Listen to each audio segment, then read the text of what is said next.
South Africa's most advanced nuclear weapon did not have a dramatic public name like those used by the United States or the Soviet Union, because the entire program was secret and officially dismantled before any weapon was ever tested or deployed. The most correct and historically accurate way to describe it is a South African gun-type uranium nuclear device, sometimes informally referred to in declassified discussions as the RSA gun-type fission weapon. It was not a thermonuclear weapon, and it was never given an official operational designation for battlefield use. The South African nuclear weapons program began during the Cold War, mainly in the late 1960s and 1970s, when the country was internationally isolated due to apartheid. South Africa possessed large natural uranium reserves and had already developed advanced nuclear research facilities for civilian purposes. Over time, political pressure, regional security concerns, and strategic uncertainty pushed the government to secretly pursue a nuclear deterrent. The aim was not mass deployment, but rather the creation of a limited number of weapons that could serve as a strategic warning in an extreme national crisis. The most advanced nuclear weapon South Africa produced was a gun-type fission bomb using highly enriched uranium (HEU). This design is similar in principle to the little boy bomb dropped on Hiroshima in 1945, but it was far more modern in terms of materials, safety mechanisms, and engineering precision. Instead of plutonium, South Africa chose uranium because it already had the capability to enrich uranium domestically through its unique aerodynamic enrichment process, known as the Helicon vortex method. By the late 1980s, South Africa had successfully built 6 complete nuclear weapons, with a 7th under construction when the program was halted. Each weapon was designed as a deliverable device, although they were not mated to missiles. The delivery concept primarily involved aircraft, meaning the bomb would be dropped from a modified military aircraft rather than launched as a ballistic missile. This choice reflected both technological limitations and strategic doctrine, which focused on deterrence rather than rapid nuclear strike capability. The estimated explosive yield of South Africa's most advanced nuclear weapon was between 10 and 18 kilotons, placing it in the same general range as early first-generation nuclear weapons.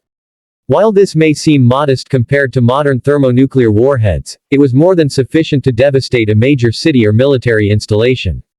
The weapon relied on a simple but reliable gun assembly mechanism, in which 2 subcritical masses of highly enriched uranium would be rapidly forced together to achieve supercriticality and initiate a nuclear chain reaction.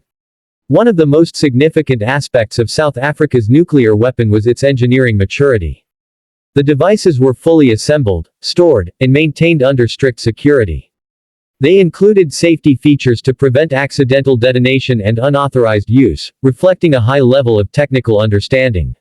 This places South Africa in a very small group of countries that independently designed and built nuclear weapons without conducting a full-scale nuclear test. Despite common myths, South Africa never detonated a confirmed nuclear weapon.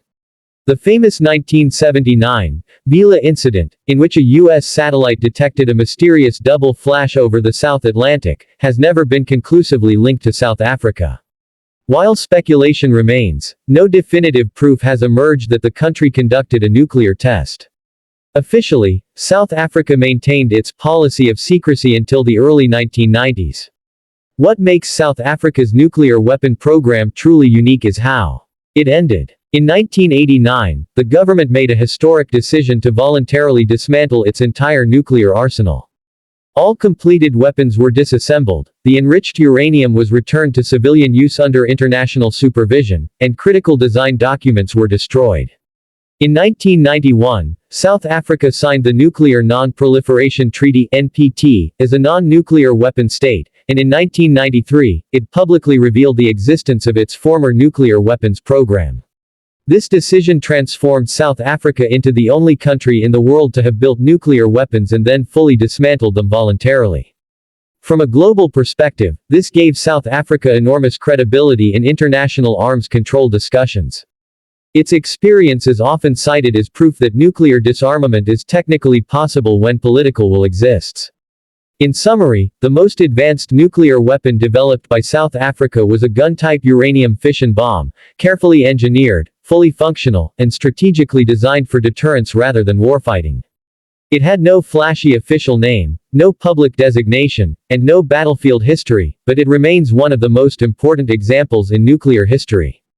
Not because it was used, but because it was deliberately dismantled, turning a secret weapon of immense destructive power into a powerful symbol of disarmament and responsibility on the global stage.